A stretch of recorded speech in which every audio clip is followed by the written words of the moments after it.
नमस्कार। मैं आज आप लोगों को पिशाच अर्थात प्रेत योनि के बारे में बताऊंगा। बाबा श्री श्री आनंद मूर्ति जी ने अपने पुस्तकों में प्रेत योनि और देव योनि दोनों के बारे में बात किए हैं। देव योनि ल्यूमिनस बॉडी अर्थात 3 तत्व का शरीर मरने के बाद मिलता है। ये किनको मिलता है? जो लोग साधक होते हैं और थोड़ी बहुत उनकी इच्छा रह जाती है, वे लोग मरने के बाद यदि उनको मुक्ति मोक्ष नहीं मिलता है तो उनको इस प्रकार का 3 तत्व का ल्यूमिनस बॉडी देव योनि मिलता है। और इस देव योनि में भी जाने के बाद, मिलने के बाद वो लोग मनुष्य का हमेशा मदद करना चाहते हैं। तो ये देव योनि कौन कौन सा है? ये देव योनि में आता है यक्ष, किन्नर, गंधर्व, विद्याधर, प्रकृतिलीन, विदेहीलीन और सिद्ध। इस प्रकार का 7 योनियाँ ऐसे देव योनि में आती है ल्यूमिनस बॉडी में। और जब हम अशरीरी की बात करते हैं, जो बाबा बीच बीच में मिलते थे उन अशरीरी लोगों से, ये सब देव योनियाँ के ही लोग बाबा से मिलते थे और बाबा के सामने बहुत सारी बातें करते थे, बहुत सारी इतिहास की बातें बाबा उनसे सुनते थे और बाबा उनके समस्या का समाधान करते थे। ये सारे लोग ये देव योनि के ही लोग होते थे। और इसी प्रकार का प्रेत योनि भी है। और प्रेत योनि में कौन जाते हैं? जो हमें बहुत ही दुष्ट प्रकृति के आदमी होता है और अपने मन को बहुत पतन कर लिए होते हैं। अपना मनुष्य मन का जो स्वाभाविक जो स्टैंडर्ड होता है उससे बहुत नीचे कर लिए होते हैं अपने मन को। और बहुत सारे दुर्गुणों के साथ जो मरते हैं, बहुत सारे अवगुणों के साथ जो मरते हैं, उनको भी इस प्रकार का 3 तत्वों का ही शरीर मिलता है, लेकिन उनको प्रेत योनि मिलता है। और इस प्रेत योनि में भी वो मनुष्य को बहुत प्रकार की परेशानी में डालने का प्रयास करते हैं, बहुत प्रकार के समस्या मनुष्यों के लिए उत्पन्न करते हैं। तो ये प्रेत योनि भी 7 योनियों में विभक्त है। और ये कौन कौन सा है? तो इसमें है दुर्मुख, कबंध, मध्य कपाल, महाकपाल, ब्रह्म पिशाच, आकाशी पिशाच और पिशाच।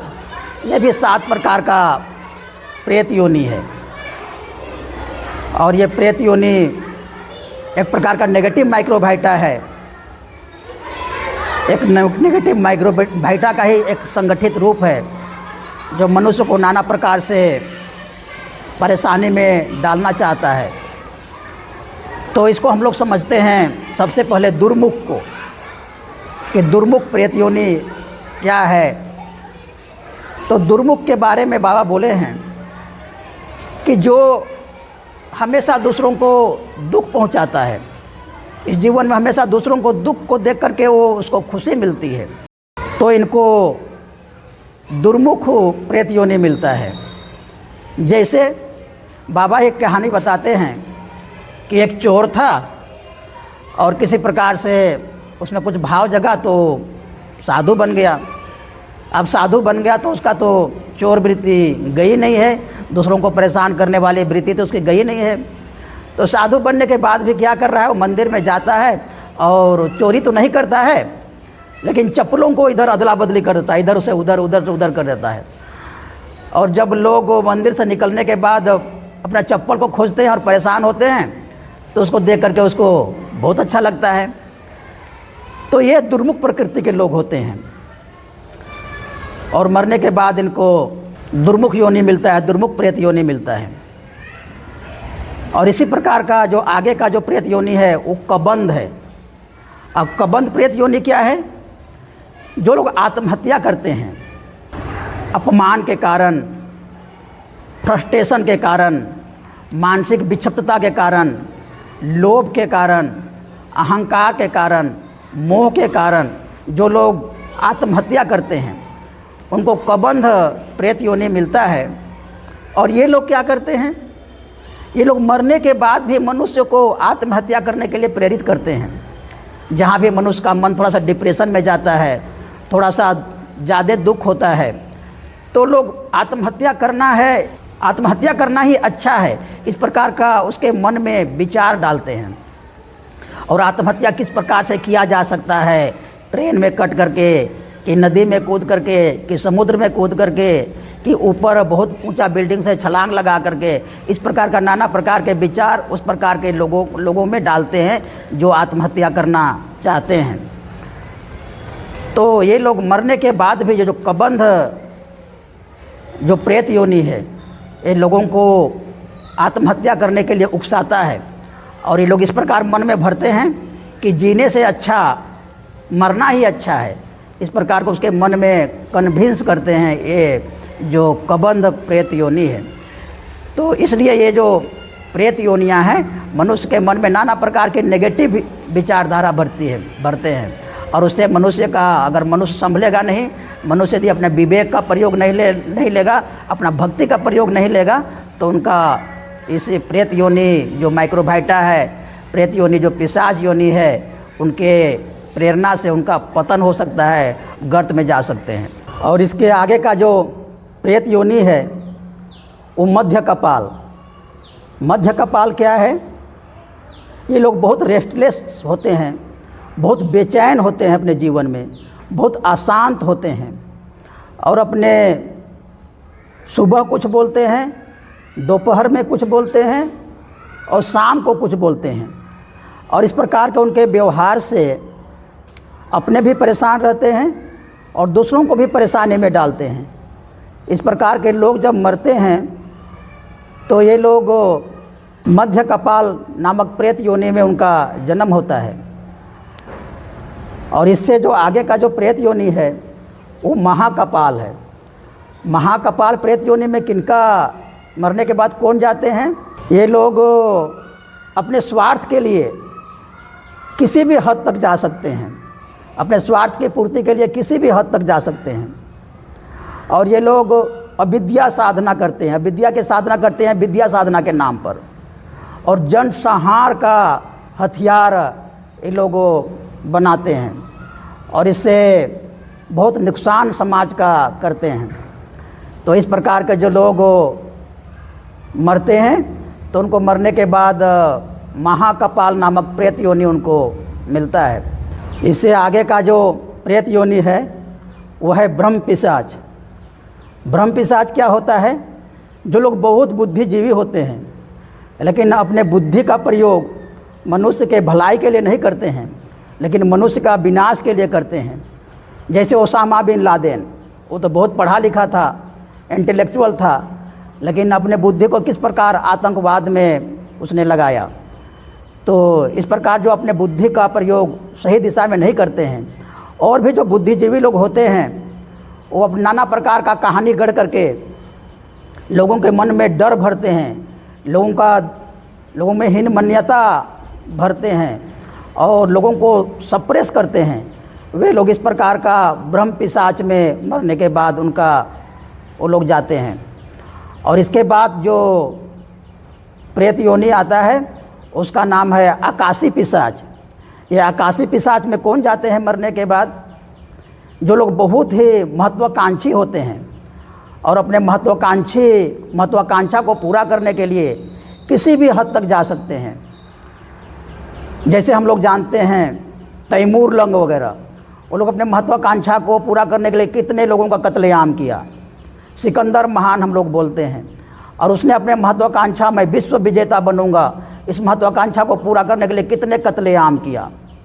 तो इस प्रकार का जो अपने महत्वाकांक्षा को पूरा करने के लिए कहीं भी जा सकते हैं, किसी भी हद तक जा सकते हैं, इन मरने के बाद इनको आकाशी पिशाच प्रेत योनि मिलता है। और इसके बाद अंत में जो प्रेत योनि आता है उसका नाम है पिशाच। और ये पिशाच योनि, प्रेत योनि में कौन लोग जाते हैं?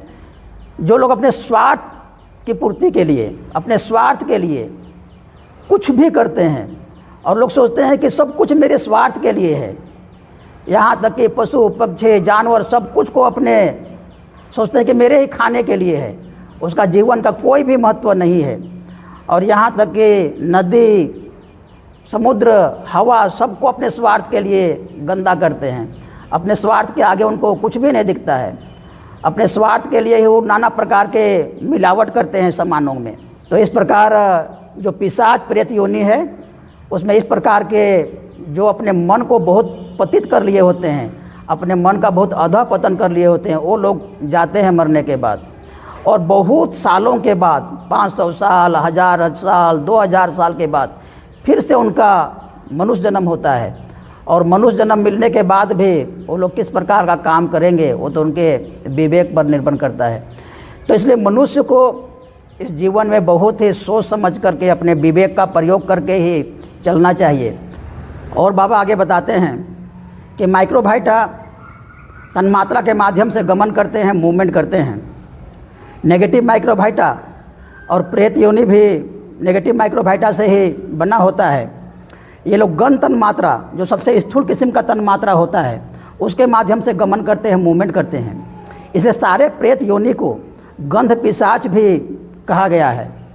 और ये जो नेगेटिव माइक्रोबाइटा और प्रेत योनि एक देश से दूसरे देश में, एक प्लानेट से दूसरे प्लानेट में और भी इस यूनिवर्स के कोने कोने में ऐसे गंध तन्मात्रा के माध्यम से नाना प्रकार के बीमारी फैलाते हैं। अभी हम लोगों ने देखा कुछ दिन पहले कि किस प्रकार कोरोना वायरस पूरा दुनिया में फैल गया था, पूरा दुनिया को अपने चपेट में ले लिया था। ये नेगेटिव माइक्रोबाइटा किस प्रकार से बीमारी फैलाता है। गुजरात के अहमदाबाद में आनंद मार्ग का एक ट्रेनिंग सेंटर था। वहाँ पर इसी प्रकार जो ट्रेनी लोग थे उनको बहुत एक अजीब प्रकार का बीमारी हो गया था। उनका पैर फूल रहा था और बाल, सिर के बाल पूरा झड़ रहा था और शरीर में असहाय यंत्रणा हो रही थी। तो वहाँ के ट्रेनर जो थे बहुत परेशान हो गए। और उसमें बाबा कलकत्ता रहते थे, तो फ्लाइट से कलकत्ता गए और बाबा को सारी बातें बताए। और बाबा ने उनको तुरंत वापस ट्रेनिंग सेंटर जाने के लिए कहा और साथ में उनको एक लाल गुलाब का फूल दिया और कहा कि इसको तुम सब ट्रेनी लोगों को पानी में धो करके पिला देना। और बाबा ने बताया कि ये जो बीमारी है ये दूसरे प्लानेट से नेगेटिव माइक्रोबाइटा का अटैक हुआ है, आक्रमण हुआ है।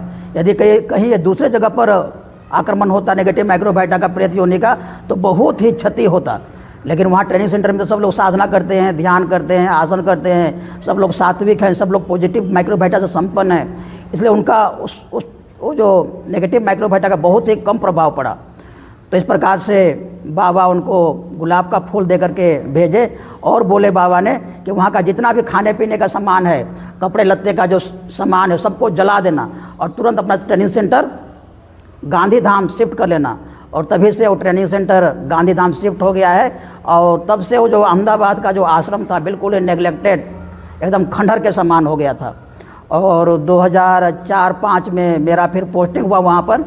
और फिर उसके बाद मैंने उस आश्रम को थोड़ा ठीक ठाक किया और तब से वो आश्रम अच्छा है और अभी कोई दिक्कत नहीं है। और सभी ट्रेनी फिर अच्छे हो गए थे, स्वस्थ हो गए थे। ट्रेनी लोगों को कोई बीमारी, वो फूल के पानी को पीने के बाद, वो फूल का पानी जो धोया, फूल को धो करके ट्रेनर ने सबको पिलाया और तुरंत ही 2-3 दिन के बाद वो बीमारी ख़त्म हो गई। तो बाबा ने उसके माध्यम से पॉजिटिव माइक्रोबाइटा, उस फूल के माध्यम से पॉजिटिव माइक्रोबाइटा भेज दिया था और उसके माध्यम से वो सारी बीमारी ख़त्म हो गई।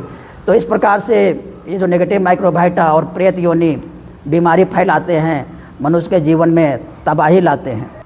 और भी ये जो प्रेत योनियाँ हैं, मनुष्य के मन में संकीर्णता, स्वार्थपरता और बहुत प्रकार के दुर्गुण से भर देते हैं मनुष्य के मन को और मनुष्य के मन को पतन के रास्ते पर ले चलते हैं।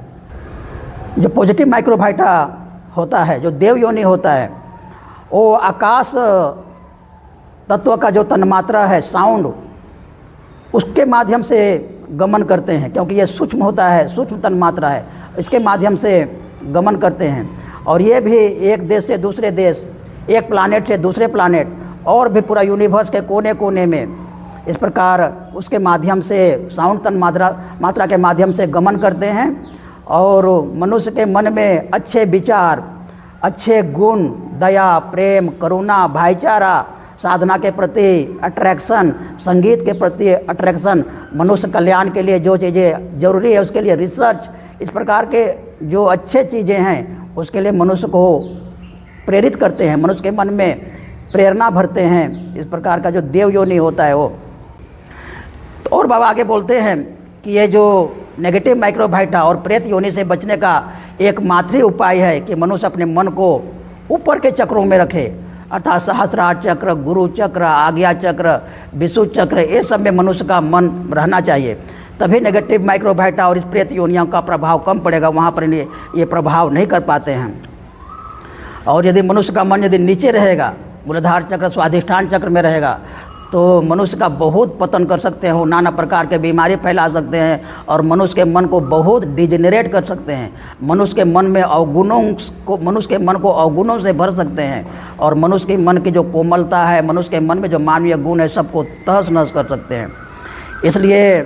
इसलिए मनुष्यों को साधना के, ध्यान की नितांत आवश्यकता है, भक्ति की नितांत आवश्यकता है और इसके माध्यम से मनुष्य अपने मन को ऊपर के चक्रों में स्थापित कर सकता है, ऊपर के चक्रों में अपने मन को रख सकता है और पॉजिटिव माइक्रोबाइटा, देव योनियाँ वहाँ से उसके मन को और आगे ले जा सकती हैं। इसलिए मनुष्य को साधना के मार्ग पर आना ही पड़ेगा, इसके अलावा और कोई उपाय नहीं है। और यदि साधना के मार्ग पर, ध्यान के मार्ग पर, भक्ति के मार्ग पर मनुष्य नहीं आते हैं तो वो अपना ही नुकसान करते हैं। जो मनुष्य जीवन जो बहुत जन्मों के बाद मिला है और यदि वो लोग इस मार्ग को नहीं अपनाते हैं तो फिर वो लोग अंधकार के गर्त में, काल के गर्त में, दुर्गुणों के गर्त में जा सकते हैं। इसलिए मनुष्य को साधना का मार्ग बिना देर किए हुए अपनाना चाहिए। इस प्रकार का प्रेत योनि और जो नेगेटिव माइक्रोबाइटा के आतंक से बचने के लिए परमपिता बाबा की जय। नमस्कार।